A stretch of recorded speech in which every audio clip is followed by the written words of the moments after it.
تراویح کی جو نماز ہے یہ حضرت عمر کی سنت ہے. نبی نے تیسرے دن صحابہ کو منع کر دیا تراویح پڑھنے سے اور غضبناک ہوئے. اس سے کسی نے سوال پوچھا کہ کیا اس پہ غضبناک ہوئے کہ نماز پڑھنے کیوں آ رہے ہو؟ اس نے کہا نہیں، غضبناک اس پہ ہوئے کہ فرض نہ ہو جائے. یہ بھی گھمایا ہے بات کو. بھائی غضبناک اگرچہ وجہ یہی تھی کہ فرض نہ ہو جائے، لیکن غضبناک ہوئے اس پر کہ دوبارہ پڑھنے کیوں آ رہے ہو، اتنا شوق کیوں دکھا رہے ہو. تو حدیث کے مطابق تو غامدی صاحب کی بات پھر صحیح معلوم ہوتی ہے کہ تراویح سرے سے بولو بھائی پڑھنی ہی نہیں چاہیے، کیونکہ نبی تو غضبناک ہو رہے ہیں کہ کیوں آ رہے ہو. حضرت ابوبکر صدیق رضی اللہ تعالیٰ کا دور تک یوں ہی چلتا رہا. حضرت عمر کا دور آیا تو حضرت عمر رضی اللہ تعالیٰ نے 2-3 کام اس میں شامل فرمائے. نمبر 1 فرمایا اب پورا مہینہ مسجد پڑھیں گے. نمبر 2 پورا قرآن پاک پڑھیں گے. نمبر 3 با جماعت پڑھیں گے. نمبر 4 پورا مہینہ پڑھیں گے. اذان میں الصلاۃ خیر من النوم کا لفظ حضرت عمر نے بڑھا دیا تھا. کے اندر بخاری کے الفاظ ہیں آپ علیہ السلام سخت ناراض ہوئے اسی حدیث میں، اور آپ نے فرمایا کہ جاؤ اپنے گھروں میں جا کے نماز پڑھو. اور وہ جو میں نے پہلی حدیث بیان کی تھی نا، وہ اسی حدیث کا ہے. آپ علیہ السلام فرمایا کہ مرد کا فرض کے سوا باقی جو نفلی نمازیں سب سے افضل نماز وہ ہے جو اپنے گھر میں پڑھتا ہے. میری اس مسجد میں نماز پڑھنے سے بھی بہتر نماز ہے. یعنی اللہ کے نبی کے پیچھے کوئی فرض نماز کے سوا نفلی نماز پڑھے اور مسجد نبوی میں بھی پڑھ رہا ہو، تب بھی ان دونوں سے بہتر ہے کہ گھر میں وہ نفلی نماز پڑھے. کہ جو تراویح نہیں پڑھتا اس کا روزہ ہی نہیں ہوتا. حتیٰ کہ آپ دنیا سے تشریف لے گئے. پھر سیدنا ابوبکر کا دور آیا اور یہ معاملہ اسی طریقے سے ان اٹینڈڈ چلتا رہا. پھر حضرت عمر کا دور آیا تو حضرت عمر کے بھی ابتدائی کچھ سال اسی طریقے سے گزرے.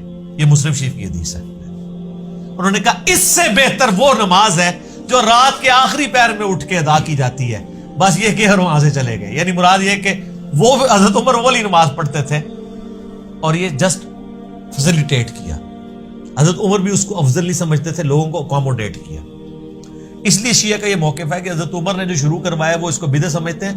وہ بھی ایکسٹریم پہ گئے. حضرت عمر نے کبھی بھی اس کو ایز اے فرض کے طور پہ جاری نہیں کیا، جسٹ ایک مستحب کے طور پہ کیا. اور خود بھی وہ آپ دیکھ لیں انہوں نے تو نہیں پڑھی وہاں پہ نماز. جب ہم یہ کہتے ہیں خود تو کوئی نہیں پڑھی ہے، کہتے ہیں دیکھو جی یہ حضرت عمر کو کہتے ہیں نعوذ باللہ، وہ کہتے کچھ تھے وہ کرتے کچھ. سر جو انہوں نے کہا انہوں نے وہی کیا ہے. انہوں نے کہا اس سے بہتر نماز جو ہے رات کے آخری پہر میں پڑھی جاتی ہے، کیونکہ بخاری مسلم میں کہ یہ حدیث ہے نبی علیہ السلام نے آخری پہر میں اٹھ کے یہ نفلی نمازیں ادا کی ہیں. تو حضرت عمر تو نبی علیہ السلام کے طریقے کے اوپر چل رہے تھے. کہ شیعہ تراویح کیوں نہیں پڑھتے؟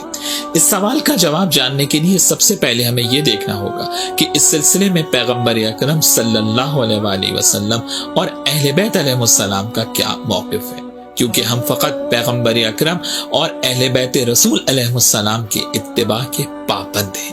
تراویح کہتے کسے ہیں؟ آج کی عام اصطلاح میں ماہ رمضان المبارک کی راتوں میں نوافل کو جماعت سے ادا کرنا تراویح کہلاتا ہے. شیعہ تراویح اس لیے نہیں پڑھتے کیونکہ زمانے رسول میں ایسی کسی نماز کا کوئی تصور موجود نہیں ہے. رسول اللہ نے اپنی حیات طیبہ میں کبھی نوافل کو جماعت سے ادا نہیں کیا، اور یہ شیعہ سنی کتابوں میں موجود ہے. مولا علی علیہ السلام نے اپنی ظاہری خلافت میں خطبہ دیتے ہوئے ارشاد فرمایا، الکافی کی 8ویں جلد میں یہ خطبہ موجود ہے. امام ارشاد فرماتے ہیں کہ واللہ لقد امرت الناس ان لا یجتمعوا فی شہر رمضان الا فی فریضۃ وَعَالَمْتُمُوهُمْ أَنَّ اجْتِمَاعَهُمْ فِي النَّوَافِلِ بِدْعَةٌ.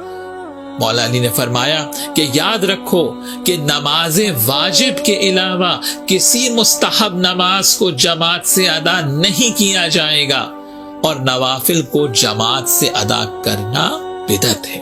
مولا علی علیہ السلام نے جو حق بات تھی سیرت رسول کے مطابق وہ لوگوں کو بتا دی. کیا باب مدینۃ العلم سے زیادہ بھی کوئی سیرت رسول اور سنت رسول کو جانتا تھا کہ ماہ رمضان المبارک میں نوافل کو ادا کریں، مستحب نمازیں ہیں، قیام اللیل کریں، لیکن ایسے انجام دیں جو رسول اللہ صلی اللہ علیہ وآلہ وسلم کی سنت کے عین مطابق ہو. الگ نماز نہیں.